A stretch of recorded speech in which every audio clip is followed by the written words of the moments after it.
War Eagle, and welcome to another edition of Ever to Podcast. This is our regular get-together in audio format here at E2C Network to catch you up on the latest Auburn news, topics, discussions, things that you need to be aware of that are going on about in the Auburn space when you are hanging out with folks and around the water cooler, all about the Auburn experience, Auburn sports, Auburn culture, Auburn family stuff. If it's orange and blue, it is what we do. So thank you so much for joining us and what we're going to be doing today on Ever to Podcast, episode 75. Today's date is the October 28th. I don't know why I call it the October 28th. You can tell I've been a little bit out of practice on these, but here we are. We're back in the saddle for Ever to Podcast. I think I've got everything organized here, numbers correct, so once I got the dates there set. Obviously, a lot of you know that have enjoyed and tuned into these regular updates that we've only been able to do them sparingly over the last several weeks. Our hope and goal now is that is going to be able to be a little bit more regular now that our personal and family stuff, which has all been good things, everything's been fine, has settled down a little bit. So you can expect for the foreseeable future for me to be able to put out these at least 3 times a week is the goal, Tuesdays, Wednesdays, and Thursdays, although the times may be shifting a little bit. We used to send these out around 2 o'clock-ish, and maybe that still can happen, but we might send them out just a little bit, an hour or two later. This one definitely is today, and that actually might be a beneficial thing to do for the news cycle. We'll see. Figure it out. Our goal here is to let you be informed, especially as you're heading home for the day and catching this podcast. And so that's what we're going to do. What are we going to talk about today? Obviously, it's game prep week, or game week prep for Auburn versus Kentucky. And we're excited for what's going to be a night game in the confines of Jordan-Hare. Just to give you a start with the fan perspective of things, something for you to do that you need to prep for is it's the Wear Navy game. Now, obviously, they coordinate these to try to drown out certain colors from certain teams. They did that with the orange out for Georgia to try to mellow out the whole gaudy red that they have, and with a much better looking burnt orange. This one with their blue coming in, you want to make sure that kind of gets drowned out with our much deeper, much richer navy. So wear your navy if you're coming to the game. It's going to be a fun one. As always, within the confines of Jordan-Hare, it's going to feel like a true football weekend, it looks like, with some very, or at least cooler weather that's coming through town. So that's some prep for you for this particular week. Let's start off with some notes from press conferences, from interviews, whatever we need to discuss. So far, what we've heard through this week is a press conference from Hugh Freeze, always on Mondays after football games. We've also heard from some of the players as well in some Q&As, which for our purposes, that was provided, all of this through the athletic department. We put it up on our YouTube channel for you on Facebook. Go check those out in their full detail. You can hear from Ashton Daniels, quarterback Ashton Daniels. You can hear from Kinsley Lodor-Faustin. I feel like I'm still mispronouncing his name, defensive back, there for you as well. And brand new starting center, Cale Ellis, who we've been talking a lot about lately. So here are all their different perspectives. Here's some things and notes from all of those different things, whether it's from Hugh Freeze, all of that. Obviously, right now, the big topic is the quarterback race with what happened in last week's game, with Jackson Arnold being sat after the interception and Ashton Daniels coming in and being what I thought is an overused term, but it is correct in this case, I think, and appropriate, a game manager. And certainly coming in and doing just enough of what he was asked to do to make the team be successful enough to go march down there and put up some type of points. And obviously he's done a lot to earn the respect, not only of his coach, his teammates, but of the fan base as well. So now the question shifts, who will be the starting quarterback going forward?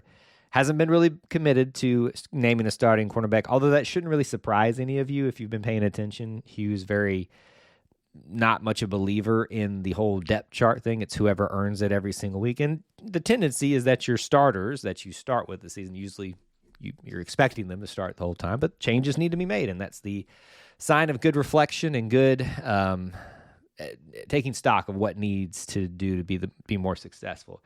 So they're in a tight quarterback race, and it looks like it could just come down to game time decisions. Jackson has done a great job getting the team off to great starts, although whether it's just been him or other issues that are arising while he's been under center, there has been some slowing down of the offense. So that remains to be seen. There's also this question of, do you still want Ashton Daniels to still be able to redshirt?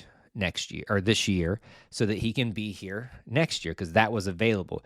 Coach has been asked this a bunch. He was asked during the press conference this week and talked about we're focused on winning against Kentucky, and if that's what we deem as necessary, Ashton's going to play, talking about potentially. There's been even the media asking specifically, would you sit him against Mercer so that he can only play the 4 games and thus be eligible for a red shirt?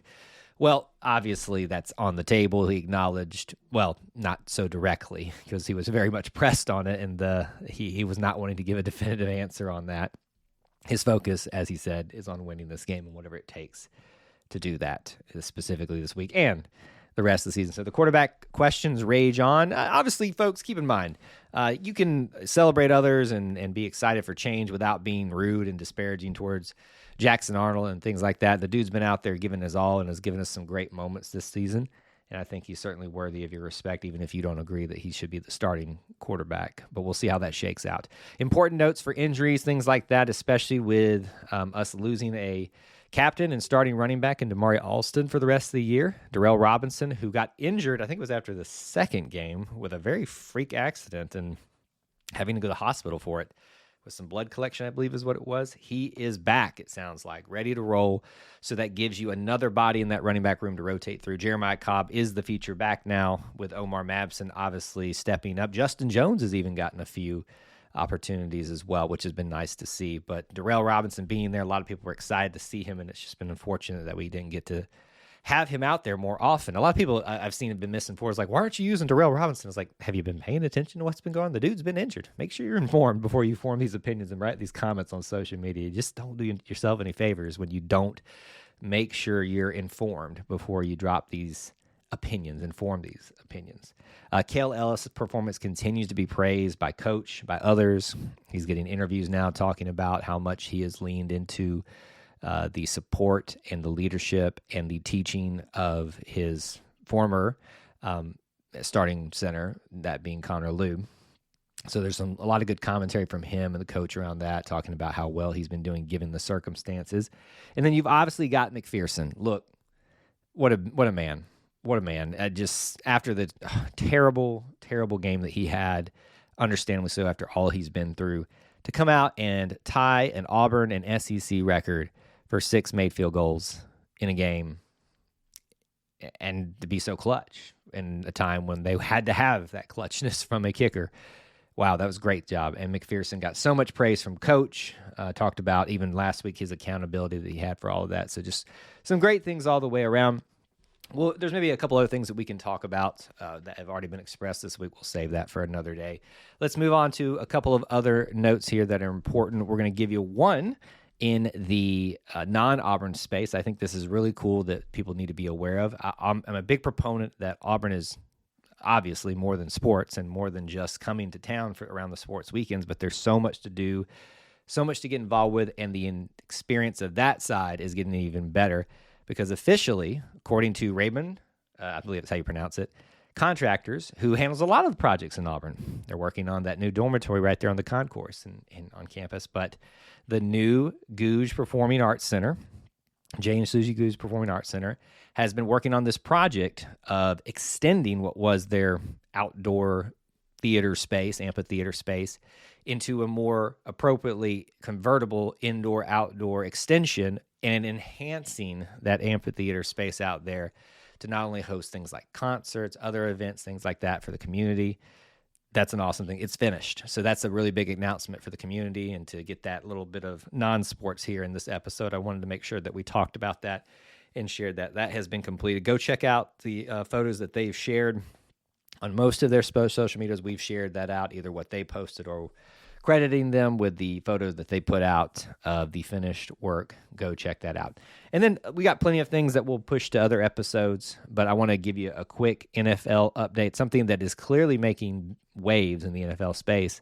If you didn't hear, Roger McCreary, yes, that Roger McCreary, McCreary Island, a guy who just was not very well, at least thought of a lot when he first arrived at Auburn, and then showed people that stars and rankings and all these people's opinions that people form about them in high school don't really matter. It just matters what you do with the opportunities that you give him. Roger McCreary got drafted. He had a great career at Auburn, drafted by the Titans, and it's been a decent career thus far, but he's kind of I guess, been lost a little bit in that. But what you saw is he got traded to the Rams, and then the reaction from the Titans has just been, the fans at least, has just been so lamenting of what they've lost. So that kind of shows you right there how secure they have been with Roger McCreary at cornerback. The Rams are getting a good one, and that teams them up. If Jarquez, I can't remember if Jarquez is still over there, but another Rams and Auburn connection that seems to always be happening.